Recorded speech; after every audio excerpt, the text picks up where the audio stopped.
Continuando con estas exposiciones que hemos venido llevando, la enseñanza del día de hoy tiene por título la necesidad que tenemos de Jesús. Es prácticamente un cierre a todo lo que se ha venido exponiendo durante estos días. Hablamos de lo que fue esas doctrinas maravillosas de la gracia, donde se culminó con el domingo pasado con la doctrina de la perseverancia. Y hoy vamos a ver cómo, en una manera práctica, Dios requiere de nosotros que pongamos en ejercicio esa evidencia de que estamos en Él y lo que Él requiere para que hagamos manifiesto eso que hemos proclamado. Así que vamos a orar. Bendito Dios Todopoderoso, aquí estamos, Señor, una vez más, por tu voluntad, por tu misericordia y solamente porque tú, Señor, eres el único capaz de hacer todas las cosas. Aquí estamos, Señor. Pido que tu Santo Espíritu, Señor, nos guíe, nos dé la palabra correcta, que mis labios solamente digan lo que tú quieres decir, Señor, y que mis hermanos aquí presentes puedan vislumbrar la verdad de lo que tú, Señor, declaras en tu palabra. Bendito eres, que las palabras que salen de mi boca y mis pensamientos sean siempre agradables a ti, Señor. Bendito eres. Es en el nombre de Jesús que oro. Amén y amén. Es importante saber cómo las personas saben que verdaderamente nosotros somos discípulos de Cristo. Eso es algo que debemos manifestar. ¿Y cómo es manifiesto eso de que nosotros somos discípulos de Cristo? Porque usamos ese nombre, o tal vez porque la doctrina que practicamos es la correcta, o tal vez porque cantamos canciones que son bíblicas. Y yo no estoy diciendo que eso no tenga que ver con lo que manifiesta un verdadero cristiano, pero que si pensamos que solo estas son las verdaderas evidencias de los discípulos, estamos creyendo que por sola estas cosas el mundo sabrá que somos discípulos de Cristo. Entonces estamos tristemente equivocados, porque hay mucho más de ello, hay mucho más. Muchas personas se examinan a sí mismos y tienen que examinarse, como dice la Escritura, si son verdaderamente cristianos, si están en la fe. Eso es lo que nos dice la Escritura. En 2 Corintios 13:5 nos dice que nos examinemos a nosotros si estamos en la fe. Y me gusta la versión de la Biblia de las Américas, la nueva Biblia latinoamericana de hoy, que dice: pónganse a prueba para ver si están en la fe. Examínense a sí mismos, o no se reconocen a ustedes mismos como cristianos, a menos de que en verdad no pasen la prueba. Wow. Y la verdad es que nos examinamos a nosotros mismos y pensamos que estamos bien, pero la palabra nos confronta a nosotros. Y hoy vamos a hablar de un pasaje que tal vez ustedes han escuchado, han leído anteriormente. Y vamos a ver qué es lo que el Señor nos quiere dar a entender a través de este pasaje. Y este es de Juan 15, del versículo 1 al versículo 8.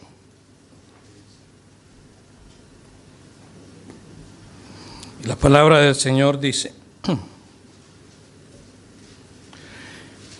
yo soy la vid verdadera, y mi Padre es el labrador. Todo pámpano que en mí no lleva fruto, lo quitará. Y todo aquel que lleva fruto, lo limpiará para que lleve más fruto. Y vosotros estáis limpios por la palabra que os he hablado. Permaneced en mí y yo en vosotros. Como el pámpano no puede llevar fruto por sí mismo, si no permanece en la vid, así tampoco vosotros, si no permanecéis en mí. Yo soy la vid, vosotros los pámpanos. El que permanece en mí y yo en él, este lleva mucho fruto, porque separados de mí nada podéis hacer. El que en mí no permaneciere será echado fuera como pámpano y se secará. Y los recogen y los echan en el fuego y arden. Si permanecéis en mí y mis palabras permanecen en vosotros, pedid todo lo que queréis y os será hecho. En esto es glorificado mi Padre, en que llevéis mucho fruto y así seáis mis discípulos. Este pasaje es muy importante. Alguien llamó que este es el punto central del mensaje de despedida de Jesús. Y cuando nos ponemos en contexto, esta es la última manifestación que hace el Señor Jesucristo a sus discípulos. Es la última conversación que tiene con ellos. Él comienza desde el capítulo 3 y termina en el capítulo 17. Y precisamente comienza después de Jesús compartir esa última cena junto a los discípulos, esa cena donde establece ese nuevo pacto el Señor a través de la sangre y el vino que manifiestan su cuerpo y su muerte en la cruz. Y después sigue con el lavamiento de los pies, en el cual Él lava sus pies a sus discípulos. Después sigue más adelante. Él anuncia tristemente que uno de ellos lo iba a traicionar. Y cuando vemos esto, el Señor Jesucristo, después de confrontar y decir a todos que uno de ellos lo iba a traicionar, en el versículo siguiente vemos que Judas se le presenta al Señor y el Señor le dice: lo que vas a hacer, hazlo pronto. Después de ahí Jesús se reúne con sus 11 discípulos. Y Él les habla en Juan 13:31, Él les dice, Él dice ahí en este versículo, cuando hubo salido, o sea Judas, dijo Jesús: ahora es glorificado el Hijo del Hombre y Dios es glorificado en Él. O sea que cuando hablamos de esta glorificación, está manifestado a través de la muerte de Jesús. En la muerte de Jesús, Jesús es glorificado por el Padre y el Padre glorifica a Jesús. O sea que es una glorificación mutua entre estos dos seres de la Trinidad divina. O sea que la cruz sería la mayor exaltación al Padre y el Padre exaltaría al Hijo por su obediencia. Esa obediencia que llevó a Jesús a la cruz. Y lo vemos claramente que el propósito de Jesús venir a la tierra fue para manifestar su amor al Padre. Ese fue el propósito, en obediencia, y glorificarlo a través de ese plan establecido antes de la fundación del mundo. Y por tal razón, nosotros somos beneficiarios de la obediencia de Jesús al Padre. Esa es la razón por la que Jesús fue a la cruz, en obediencia al Padre, y por tal razón nosotros como cristianos somos receptores, somos beneficiarios de esa obra de obediencia de Jesús. Es lo que dice en Juan 14:31. Mas para que el mundo conozca que amo al Padre y como el Padre me mandó, así hago. O sea que esa glorificación de Dios al Hijo y Jesús glorificando al Padre, la vemos en la oración sacerdotal. En Juan 17:4 dice: yo te he glorificado en la tierra, he acabado la obra que me diste que hiciese. Ahora pues, Padre, glorifícame tú al lado tuyo con aquella gloria que tuve contigo antes que el mundo fuese. O sea que vemos claramente cómo ese amor de aquella Trinidad es manifiesto a través de la Escritura y esa gloria es mutua. Ahí es donde quiero yo enfatizar, en la gloria del Padre. O sea que cuando empezamos en estos versículos que hemos visto, Juan 15:1 dice: yo soy la vid verdadera y mi Padre el labrador. La vid se refiere al viñedo. No sé si ustedes aquí en Italia han visto una planta de uvas, cómo funciona, cómo es su ramificación, cómo es que se producen esas ramas, cómo crecen y cómo el fruto es manifiesto. Muchos lo vemos. Y cuando Jesús habla de esto se está refiriendo a que en el Antiguo Testamento se usa la palabra viñedo o viña para referirse a el pueblo de Israel. Esto es un símbolo del pueblo de Israel. Y aquí lo que estamos viendo es que en esta manifestación tenemos que entender cuál es el propósito de un labrador al plantar una vid, a plantar una planta de uvas. ¿Cuál es el propósito? Desde luego que dé fruto. Esa es la manifestación, que dé fruto. Pero entonces, ¿qué pasa? Israel, con referencia a la vid de Dios, falló en dar ese fruto que debía dar al Padre. Israel no pudo dar ese fruto. Y es por eso que en Oseas 10:1 dice: Israel es una frondosa viña que da abundante fruto para sí mismo. O sea, dan fruto para ellos. Conforme a la abundancia de su fruto, multiplicó también los altares. O sea, altares de idolatría. Dice, conforme a la bondad de su tierra aumentaron sus ídolos. O sea que el pueblo de Israel, como como el fruto o las ramas que debieran ser de Dios, como pueblo de Israel, no dieron el fruto que debieran dar. ¿Y qué hace Jesús entonces al decir estas palabras? Aquí es donde cabe la pregunta. ¿Qué es lo que quiere decir Jesús? Que había una falsa vid que no sobrevivió. No la hubo. No existió. Entonces Jesús desplaza a Israel como el enfoque del plan de Dios para salvación. Jesús lo está poniendo a un lado y Él se centra la atención hacia Él mismo. Él remueve la atención de Israel y desea que el foco de la atención sea hacia sí mismo. Hacia sí mismo como el único medio de salvación. O sea que Jesús está lanzando esta parábola con un propósito fundamental. Cuando decimos que yo soy la vid verdadera, este es el séptimo yo soy que anuncia el Señor, que lo escribe precisamente Juan. Es el séptimo de todas esas expresiones que al igual manifiestan lo que es el título de Dios. Cuando nosotros recordamos en el libro de Éxodo, cuando Moisés iba a pasar a Egipto, que Dios le encomienda que vaya a sacar el pueblo de allá, Él le dice, bueno, y si a mí me preguntan quién me envía, ¿quién les voy a decir que me envió? Y Él le dice, yo soy, es el que te envía. Yo soy te envía. Eso lo dice en Éxodo 3:14, y respondió Dios a Moisés y le dijo, yo soy el que soy. Yo soy el que soy. Y ese es el título verdadero de Dios. Ese es el nombre verdadero de Dios. Ese es el Jehová, el Curios, ese es el Todopoderoso, esa es la manifestación de Dios, el Yahweh, el Elohim, el Todopoderoso. Esa es la manifestación de Dios. Y cuando vemos de estos 7 yo soy, está en Juan 6:35, que Él dice, yo soy el pan de vida.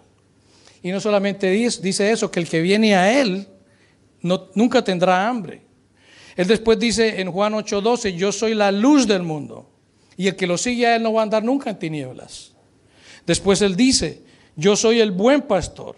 Ese buen pastor que da la vida por sus ovejas. Continúa diciendo, yo soy la resurrección y la vida. O sea que el que cree en Él nunca morirá, tendrá vida para siempre.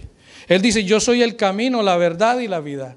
Que el que viene a Él es únicamente por sus medios, porque nadie puede llegar al Padre si no es solamente por Él.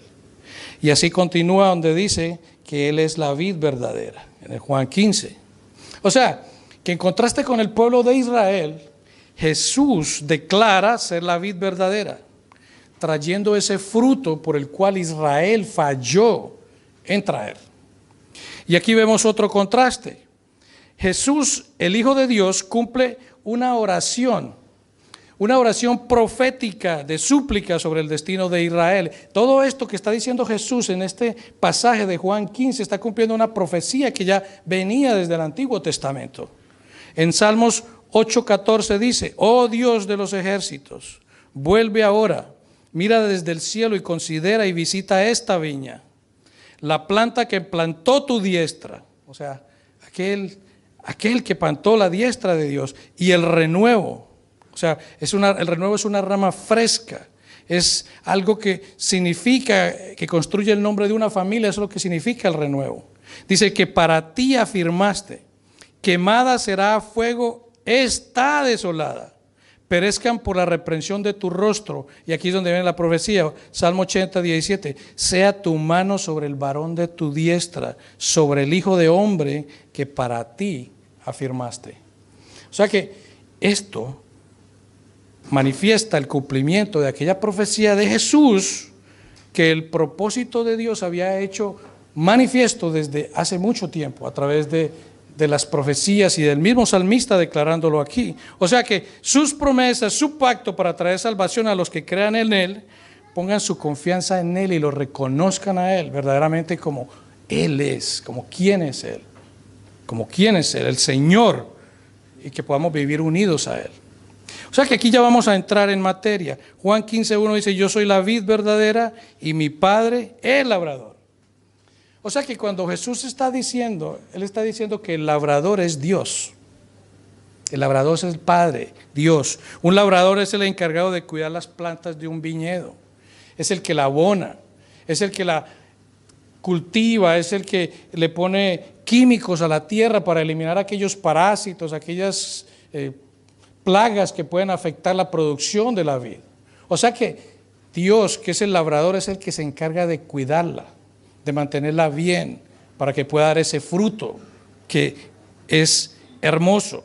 Él controla la humedad, Él controla el suelo, Él controla todas aquellas condiciones para que esta producción pueda salir apropiadamente buena.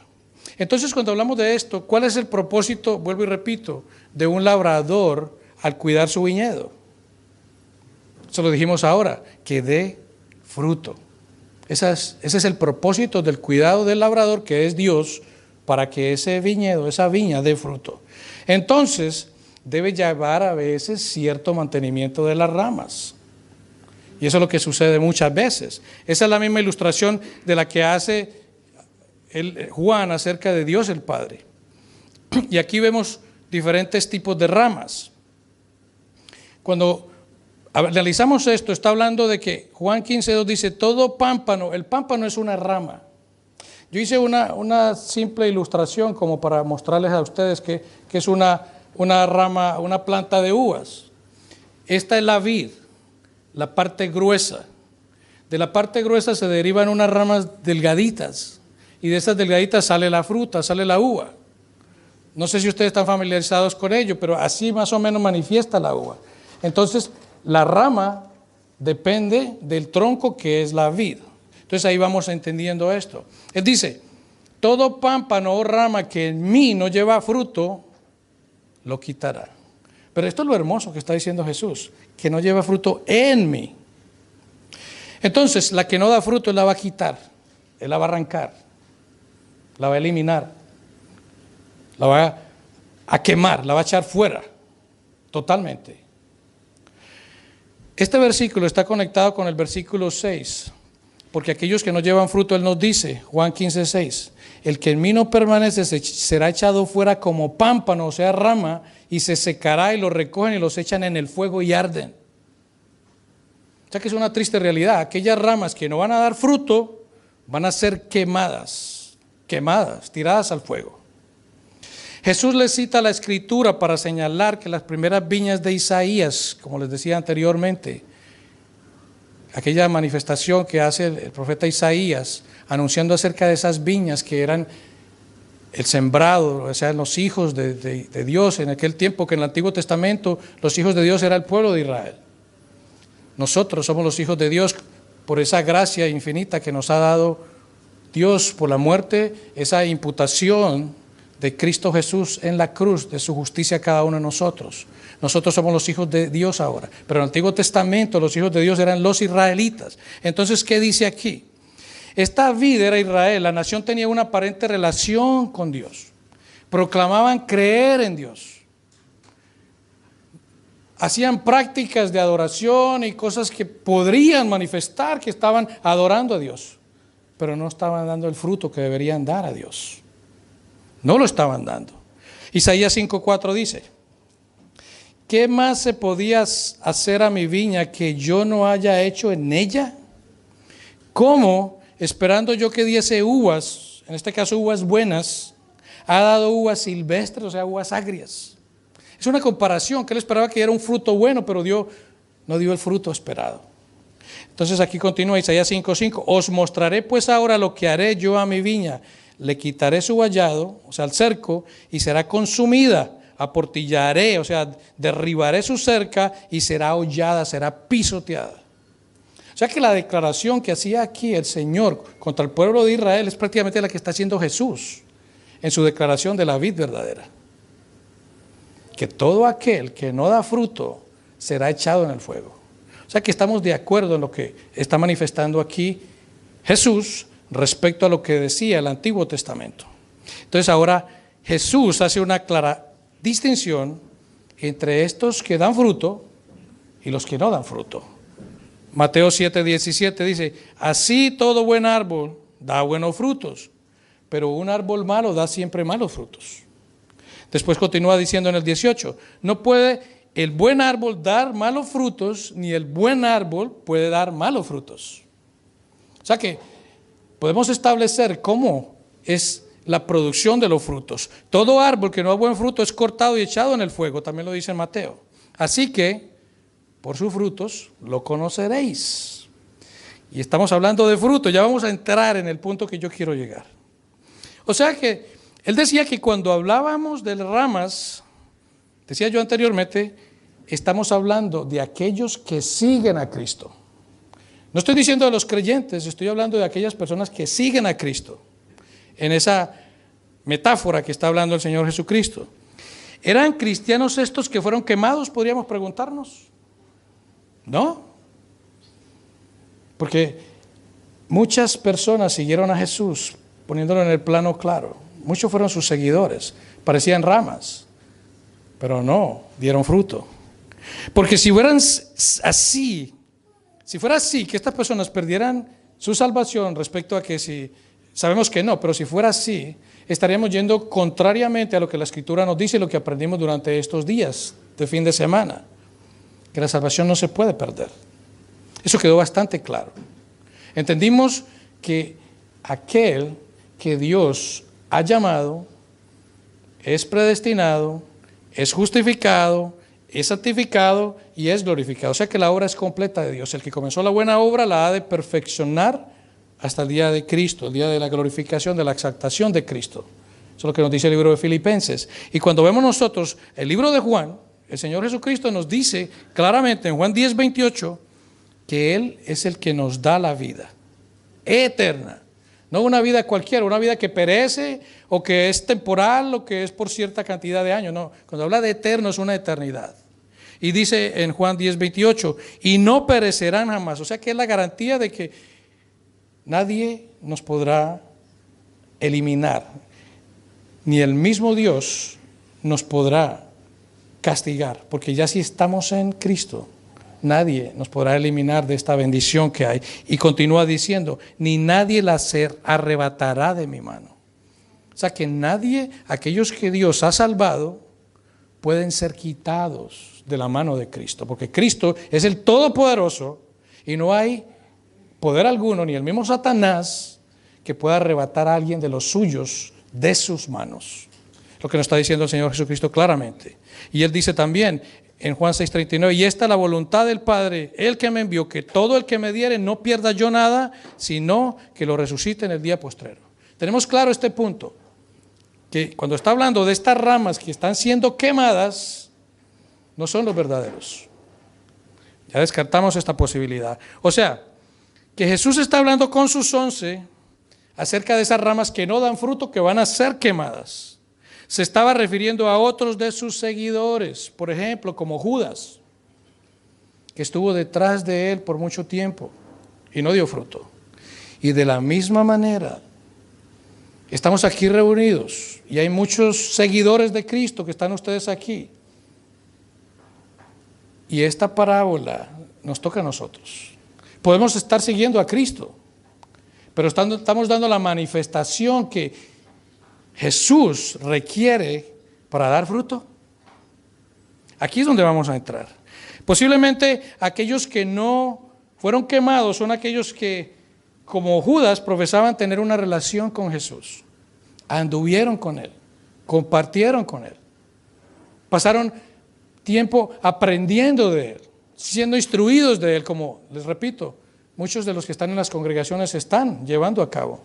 Pero el problema es que nunca dieron un fruto evidente, aquellas ramas que fueron quemadas, un fruto espiritual que fuera manifiesto o fuera evidente.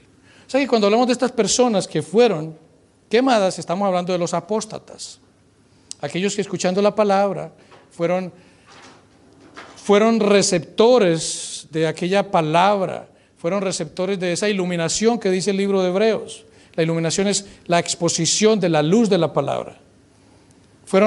Compartieron con los hermanos, fueron parte de un grupo tal vez de miembros de la iglesia, pero no solamente se apartaron, se retiraron, sino que se fueron en contra de aquellas doctrinas, de aquellas enseñanzas de las cuales fueron instruidos. O sea que Aparentemente parecían ser cristianos. Renegaron de la fe, se fueron en contra de la verdad, se quejaron contra Dios y no solamente eso, no dieron ningún fruto.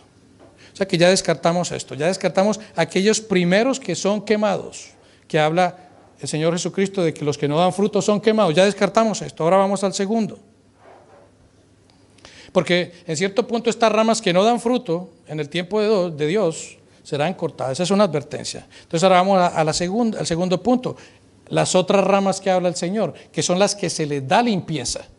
Él dice, y todo aquel que lleva fruto lo limpiará para que lleve más fruto. Y aquí es donde vemos algo, que algunos cristianos pueden estar dando algún fruto. Y es evidente, podemos ver que están dando algún fruto, pero no están dando el verdadero fruto o el fruto que deberían dar. Entonces, por tal razón necesitan ser podados. Yo he estado, bueno, de hecho en mi casa yo tengo un pequeño árbol de uvas. Y lo que yo hago es que al final del verano, esas ramitas delgaditas yo las corto. Porque está la vid gruesa y salen las ramitas delgaditas de donde cuelga el fruto. Esas ramitas delgaditas yo las corto y dejo solamente las gruesas. En el verano, no sé ustedes que conocen de pronto más de eso, ellas se secan en el invierno y en el verano vuelven a salir ramas de ese mismo fruto. Pero para que dé mejor fruto se podan, se cortan, se pulen. No es que se están eliminando ni se están quemando, sino que se van puliendo para que den fruto. No se están arrancando, se van puliendo por ciertas punticas. Entonces aquí dice que algunos deben ser podados para que den más fruto. Y el labrador no la va a arrancar, él no la va a cortar, sino que para fortalecerla la va a podar para que dé más fruto. Y algunos, el problema es que algunos van a venir como los amigos de Job. Y muchos de nosotros somos tal vez podados algunas veces. No estamos dando el fruto que deberíamos dar.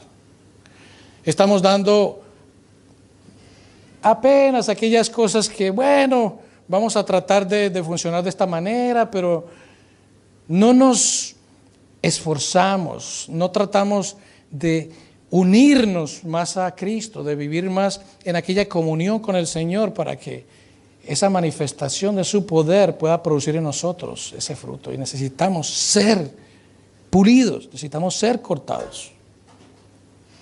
Y ahí vienen personas a veces, como en el caso de Job, aquellos famosos 3 amigos que supuestamente iban a consolar a Job, y lo único que estaban haciendo era hacerle ver o tratar de manifestar en ellos cuáles eran esas razones por las cuales él estaba en esas condiciones.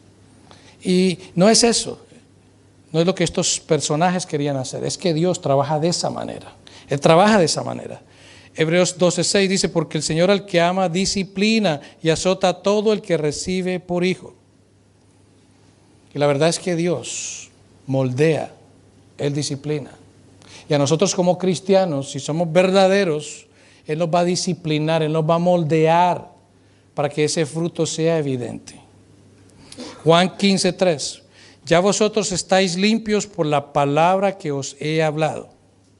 O sea, que Jesús se está refiriendo a aquella lavada de pies que Él había hecho en el capítulo 13 después de manifestarle a ellos que sería entregado. Él está hablando aquí de que solamente de estos habría uno que no era de los de Él. Él está señalando a Judas y que consciente y deliberadamente planeó entregar a Jesús. Eso lo sabemos bien claramente.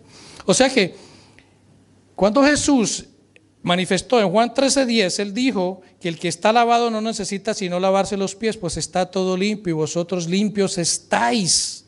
Aquellos que son verdaderamente están limpios, pero no todos. O sea, Jesús dijo que estaban limpios, Cristo los había podado y por tal razón debían dar más fruto. O sea que les está manifestando a los discípulos que deberían dar más fruto. No todos están limpios, solamente uno. O sea que estos que ya habían sido limpiados, habían sido tratados para que dieran más fruto. No dijo que estaban ya perfectos, porque nadie es perfecto, no estaba perfecto. Pero entonces ya aquí nos cabe una pregunta para que vamos entrando bien en el punto. ¿Qué es llevar fruto en la vida del creyente? Muchos creen que dar fruto en la vida del creyente es cuando salimos, evangelizamos, personas vienen a la iglesia. Nosotros creemos que porque personas hacen una manifestación de su fe, estamos dando fruto. Creemos que porque estamos sirviendo en la iglesia, que porque estamos haciendo obras para el Señor, que porque estamos trabajando en un ministerio, estamos dando fruto. Y yo no digo que eso no sea parte de ello, pero el servicio en la iglesia, usando ese don que Dios ha dado, es algo que se va manifestando. Aquí hay otra cosa.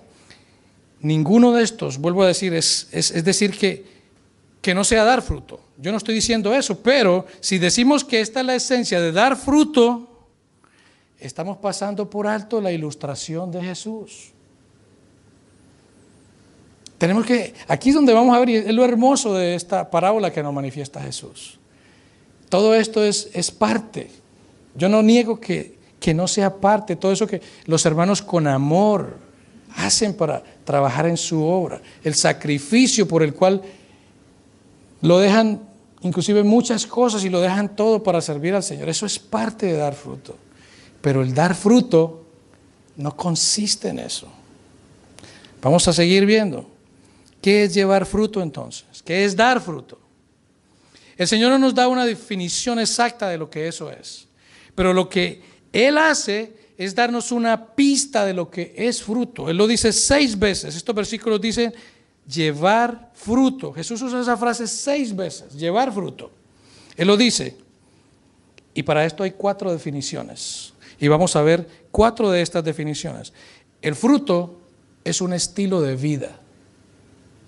Es la forma en que cada cual se manifiesta, no solamente dentro de la iglesia. Es aquello que la gente manifiesta en público, que muestra en sus hogares, cómo los hijos manifiestan ese fruto delante de sus padres. Es como aquellos trabajadores manifiestan ese fruto de ser cristiano delante de sus patrones, marcando la tarjeta a tiempo, saliendo a la hora que es. Muchas cosas.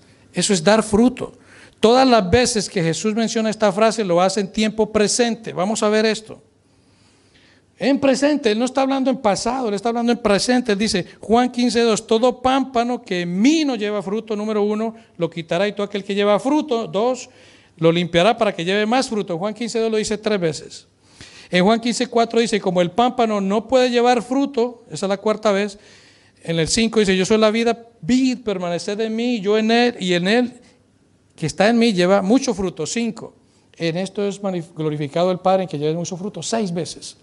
O sea que lo que Jesús está hablando aquí es que el fruto debe ser una evidencia constante, permanente, no en pasado, algo que debe hacerse continuamente. Jesús muestra una acción constante dando fruto. Jesús no está mostrando algo que debe hacerse una sola vez. Es algo que debe ser siempre, constante, todo el tiempo. Llevar fruto. Como cuando predicas y alguien viene al Señor y esto es dar fruto. No.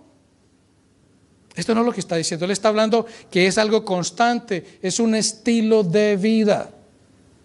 Ese es el dar fruto. En esta es una parte. No es algo que está reservado para ciertas ocasiones. No es una expresión que debe ser en cierto momento para ciertas personas. Debe ser para todo el mundo y en todas las circunstancias. Esa es la primera parte que nos muestra esta parábola. Número 2, el fruto es la marca que define el discípulo de Cristo. 15:8, en esto he glorificado a mi Padre, en que llevéis mucho fruto y seáis así mis discípulos. O sea, que dar evidencia de que eres un discípulo es el fruto que nos define a nosotros como hijos de Dios. El fruto que nosotros demos a los demás es lo que nos hace evidente a nosotros verdaderamente que somos hijos de Dios. Porque tristemente muchas personas se confunden pensando que porque una persona tiene un léxico cristiano, se conoce ciertas frases, gloria a Dios, Dios lo bendiga, aleluya. Esas frases que yo escucho inclusive a Biblia a los paganos. Eso no significa que una persona sea hija de Dios. O sea, que el fruto es lo que nos identifica como un verdadero seguidor de Jesús y es la marca que define la vida de un cristiano. Número 3, el fruto es evidente en varios grados. 15:2, todo aquel que lleva fruto lo limpiará para que lleve más fruto. Y el 5 dice, este lleva mucho fruto. O sea que hay unos que dan poco fruto, se pulen para que den más fruto y otros van a dar mucho fruto. Vemos cómo va aumentando. Y esto nos recuerda la parábola del sembrador, cuando vemos aquel buen terreno que da fruto al 30, al 60 y al 100%. Esto es lo que significa. Vemos el cuarto punto, y es el fruto mayor, aquel que glorifica al Padre. Dice, en esto es glorificado mi Padre, en que llevéis mucho fruto y seáis así mis discípulos. Y esto nos recuerda lo que Jesús le dijo. Y esto es lo que manifiesta este versículo, lo que Jesús le dijo a sus discípulos en aquella vez que estaba en el huerto del Getsemaní, en aquel momento en que prácticamente a horas de ser entregado, Él declaró estas palabras. En esto es glorificado mi Padre, en que llevéis mucho fruto y seáis mis discípulos. Y aquí cuando vemos esto, Él está diciendo en Juan 14:3, y todo lo que pidiereis al Padre en mi nombre, lo haré para que el Padre sea glorificado en el Hijo. Aquí estamos viendo la secuencia. Estamos viendo la evidencia del que nos muestra el tipo de personas que simbolizan aquellos que llevan fruto. Lo vimos. Pero estamos hablando, dije yo desde un comienzo, no quiero que van a creer que yo me estoy confundiendo. Esto no significa que es la total evidencia, es una manifestación, pero lo que nos dice el Señor Jesucristo aquí es aún más. Jesús no dijo aquí, cuando dice Él, que todo lo que pidieres al Padre en mi nombre lo haré. Él no está diciendo aquí que todo Él le va a dar el poder para que lo haga. Él no le dice, yo te voy a dar poder para que hagas todo lo que tú quieras. Él tampoco le está diciendo que todo lo que pidieres en mi nombre te permitiré que hagas. No está diciendo eso. No, Jesús dijo, todo lo que pidieres al Padre en mi nombre, lo haré. O sea que Él lo hará. Y estamos hablando del contexto de la vid, recuérdese. Estamos hablando del contexto de la vid verdadera. Y Él lo va a hacer a través de cada uno de nosotros. Todo lo que pidamos al Padre, Él lo hará a través de nosotros. Y Él lo dice ahí. ¿Para qué? Para que el Padre sea glorificado en el Hijo. Entonces ahora vamos a ver qué es lo que es el fruto. Pues vamos a la ilustración de Jesús. El resultado, vuelvo y les digo, acerca del árbol que mostrábamos, es que lo que produce la vid de esa rama es el fruto. ¿Y ese fruto qué es? La uva. Una manzana, el árbol de manzana a través de sus ramas da manzana. Un durazno a través de su planta, a través de su rama, da durazno. O sea, que el ejemplo que Jesús nos está dando aquí es que si tienes árbol de uvas, obviamente va a dar uvas. Y la respuesta es que ¿qué es lo que va a dar? Va a dar la vid, el que sale de la rama. Aquí quiero que me presten atención. Jesús dice, yo soy la vid y ustedes son las ramas. Ya vimos en la ilustración, Él es la vid. Él es el tronco ese grueso, de ahí salen las ramitas y de las ramitas cuelga el fruto. O sea, que aquí está el punto central del mensaje de Jesús. O sea, que ¿cuál es mi parte en este ejemplo que está dando Jesús para yo dar fruto? Si llevar fruto es lo que me define a mí como cristiano y que debe ser parte de mi vida, ¿cómo yo llevo fruto? Todas las veces que Jesús dice llevar fruta, nunca es una sugerencia, nunca es una insinuación, es un mandato. Él dice, en ningún momento Él nos dio un mandamiento, pero mire lo que está viendo aquí. Él dice a nosotros que llevemos fruto. Quiero corregir esto. Él nos dice a nosotros que llevemos fruto. Pero Él no nos está dando una orden de llevar fruto. Él lo dice 6 veces, que debemos llevar fruto, pero Él no está diciendo, ustedes tienen que llevar fruto. ustedes tienen que producir fruto. Él no está diciendo eso. Pero sí está diciendo otra cosa. Pero alguien va a decir, bueno, Daniel, pero nuestra estrategia de discipulado siempre es llevar fruto. Claro. El decirle a las personas que lleven fruto, hagan esto, no hagan ni aquello, ni por acá, y tenemos que siempre estar trabajando duro para que podamos dar fruto. Tenemos que esforzarnos por esto, tenemos que hacer lo otro para que podamos dar fruto. Jesús no está diciendo que es una orden que usted dé fruto. ¿Qué está diciendo el Señor Jesucristo aquí? Jesús dice, permaneced en mí. Y aquí es donde está el punto central de este mensaje de Jesús. Permanecer es morar, es perdurar, es perseverar, es persistir. Y aquí llegamos prácticamente a lo que estábamos hablando acerca de aquel dualismo, no dualismo, de aquel sinergismo que significa ser parte de esta continuidad en la salvación de Dios y cómo se debe manifestar. Él dice, permaneced en mí. Y la razón principal para dar fruto es la permanencia de la rama en la vida, en el tronco. Este es el tronco, la rama va aquí y esa es la que da fruto.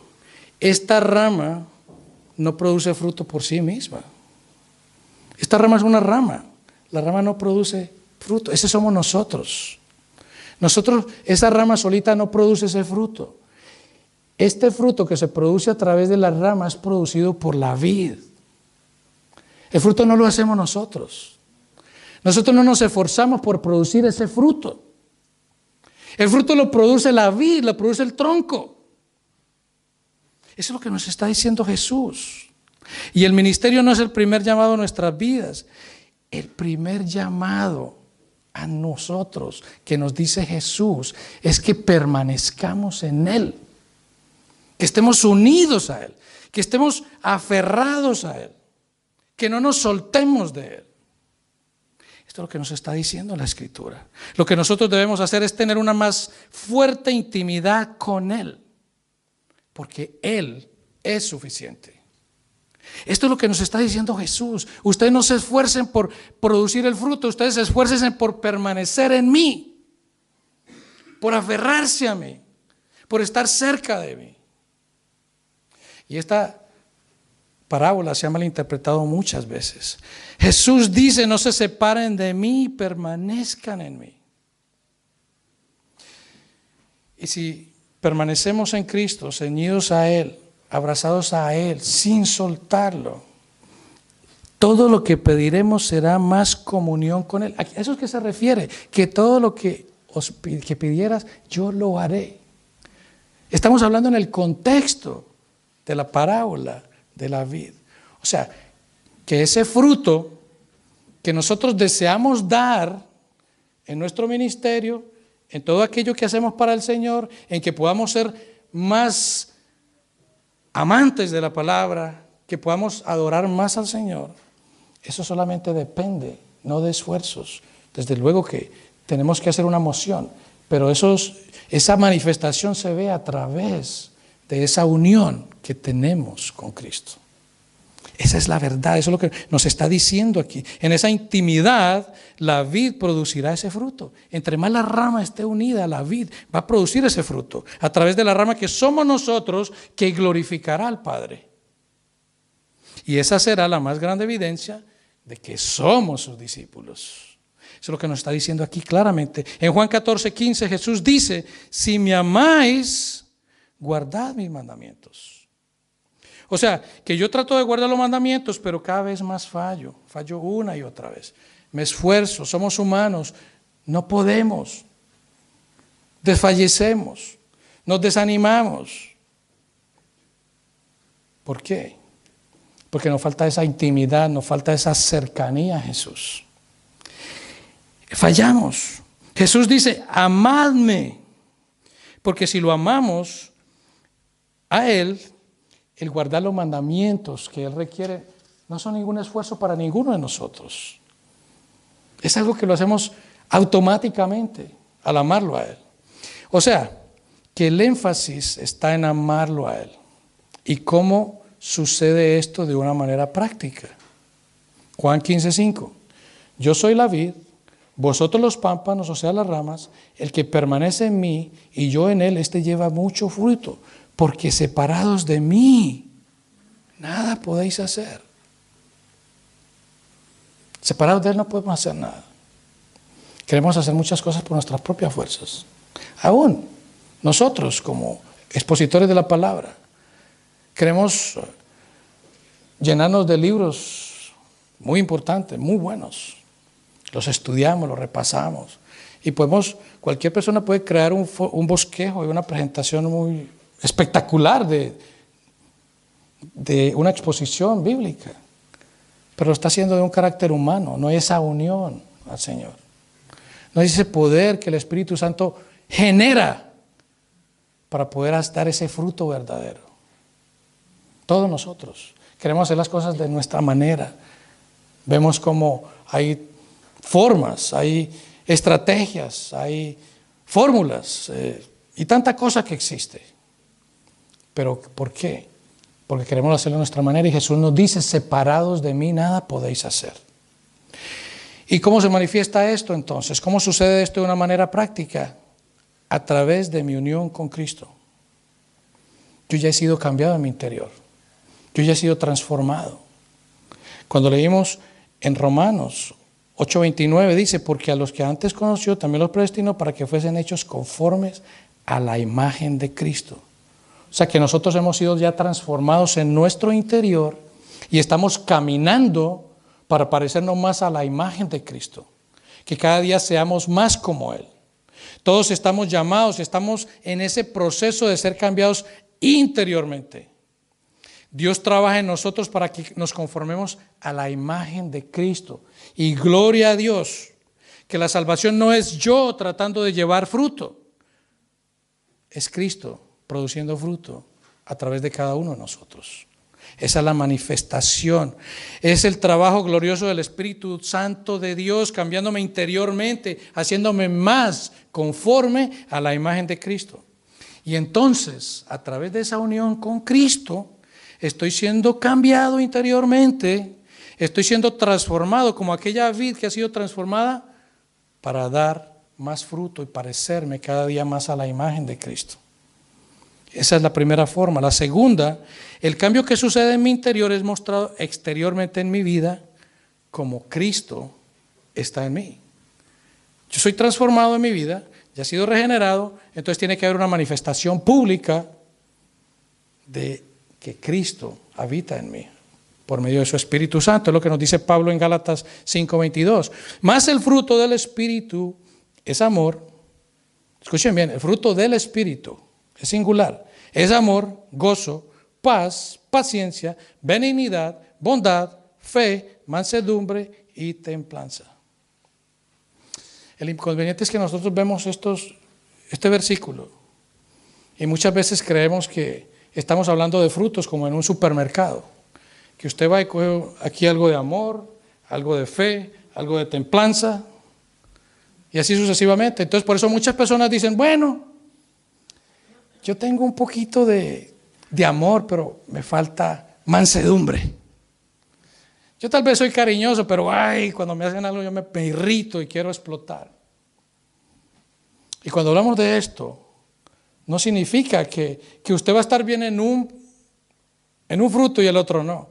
No, que es que yo por ejemplo, a mí me gusta a veces ser como, yo tengo fe, pero a veces me falta esa manifestación de lo que es la mansedumbre. Yo no soy manso, yo quiero siempre ser el primero, yo quiero que lo que se me dice a mí, no, yo tengo que ir por delante de los demás y no, yo no soy el que doy las órdenes, los otros no me dan órdenes a mí, soy yo el que las da. O sea que no es que yo tenga una cosa y me falte otra. Si tenemos el fruto, los tenemos que tenerlos completicos, porque Dios, o sea Jesús, es amor, es gozo, es paz, es paciencia, es benignidad, bondad, fe, mansedumbre y templanza. Él es todo. Él no es uno y otro no. O sea que nosotros como cristianos tenemos que dar evidencia de todos. Lo que vemos aquí. ¿Estoy trabajando en ello? No es la selección de frutas de un supermercado, vuelvo y repito, es el fruto. O sea, que no es decir, bueno, Jesús, ¿cómo vamos a hacer? Yo tengo uno, pero me falta el otro. Y tenemos que analizarnos cada uno de nosotros. Tenemos que analizarnos cada uno de nosotros. Jesús es amado a través de mí. Jesús es amado a través de mí. Jesús no vino a ser mi ayudador, Él vino a ser mi vida.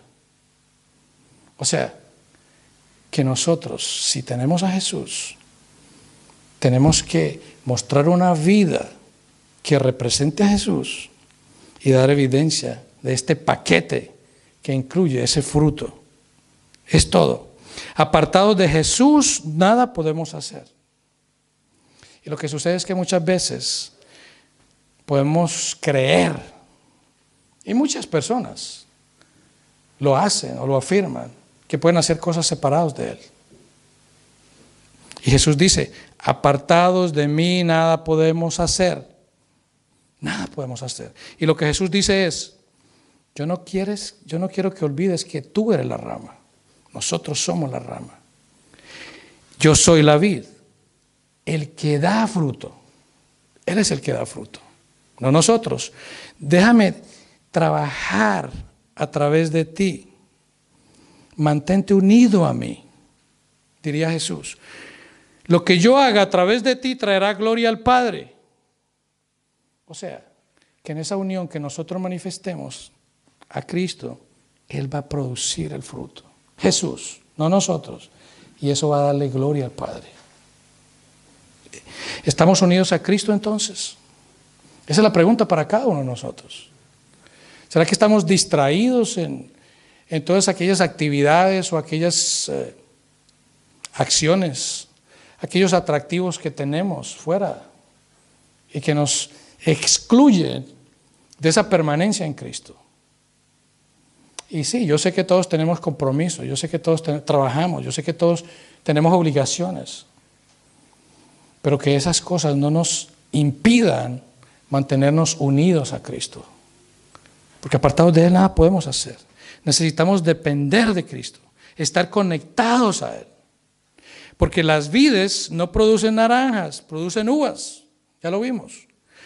Que lo que brote de nosotros sea la esencia de lo que Cristo es. Que ese fruto que salga a través de nosotros es la manifestación de quién es Cristo.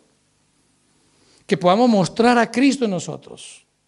Martín Lutero decía que nosotros deberíamos ser unos pequeños Cristos. Ser evidencia de Él. Que Él sea visible a través de nosotros.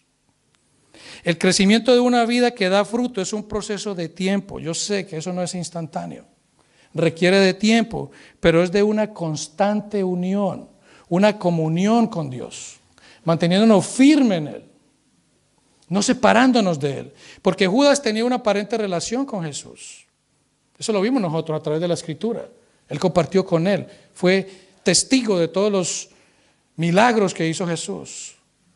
¿Cuántas veces vio sanar enfermos? Él posiblemente vio cuando resucitó a la hija de la viuda de Naín, aquella viuda que llevaba a su hijo que iba a ser enterrado, y Jesús se arrima al ataúd y ese muchacho es resucitado. Posiblemente Judas, y no posiblemente, sino que seguramente Judas fue testigo de eso.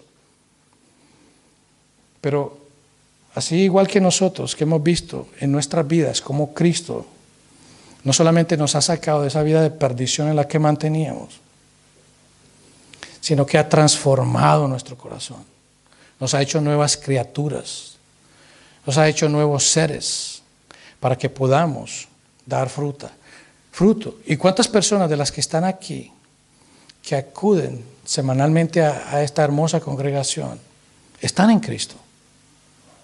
¿Cuántas? Esa es la pregunta. ¿Cuántos de los que están ahora aquí presentes, si se ven tan hermosos, se ven tan sanos, tan caresantos desde aquí, cuántos están en Cristo? Porque muchos deberían portarse como hijos de luz, y cuando están afuera se portan como hijos de oscuridad. O sea que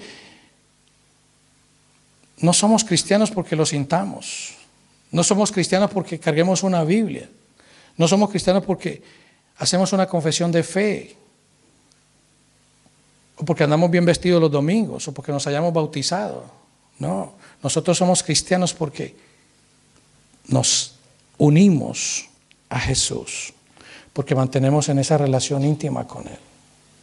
Porque sentimos la necesidad de mantenernos en Él.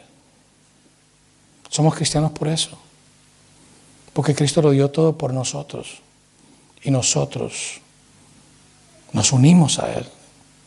En esa manifestación de amor, de gratitud, de entrega nuestra. Porque separados de Él nada podemos hacer. Nada. Santiago 2:17 dice, así también la fe, si no tiene obras, es muerta en sí misma. O sea, que la fe que cada uno de nosotros manifestamos tiene que ser evidente en nuestras obras. Esa es la forma en que todo esto que hemos aprendido a través de las doctrinas de la gracia, en aquella perseverancia, en aquel llamado y todo lo que Dios hace por su poder, debe ser manifiesto. O sea que así, en esa permanencia con Cristo, damos gloria a Dios por lo que ha hecho en cada uno de nosotros. Amén, mis hermanos. Oramos. Bendito Dios Todopoderoso, gracias te doy por esta oportunidad de estar aquí nuevamente, Señor. Te pido, Señor, que como criaturas, como estas personas que venimos y hacemos una evidencia. Romanos, capítulo 3, versículos 19 al 26. Ahora bien, sabemos que todo lo que dice la ley, lo dice a quienes están sujetos a ella, para que todo el mundo se calle la boca y quede convicto delante de Dios. Por tanto, nadie será justificado en presencia de Dios por hacer las obras que exige la ley. Más bien, mediante la ley cobramos conciencia del pecado. Pero ahora, sin la mediación de la ley, se ha manifestado la justicia de Dios, de la que dan testimonio la ley y los profetas. Esta justicia de Dios llega mediante la fe en Jesucristo a todos los que creen. De hecho, no hay distinción, pues todos han pecado y están privados de la gloria de Dios. Pero por su gracia son justificados gratuitamente, mediante la redención que Cristo Jesús efectuó. Dios lo ofreció como un sacrificio de expiación. Se recibe por la fe en su sangre, para así demostrar su justicia. Anteriormente, en su paciencia, Dios había pasado por alto los pecados, pero en el tiempo presente ha ofrecido a Jesucristo para manifestar su justicia. De este modo, Dios es justo y a la vez el que justifica a los que tienen fe en Jesús. Arrepiéntete y ven a Jesús.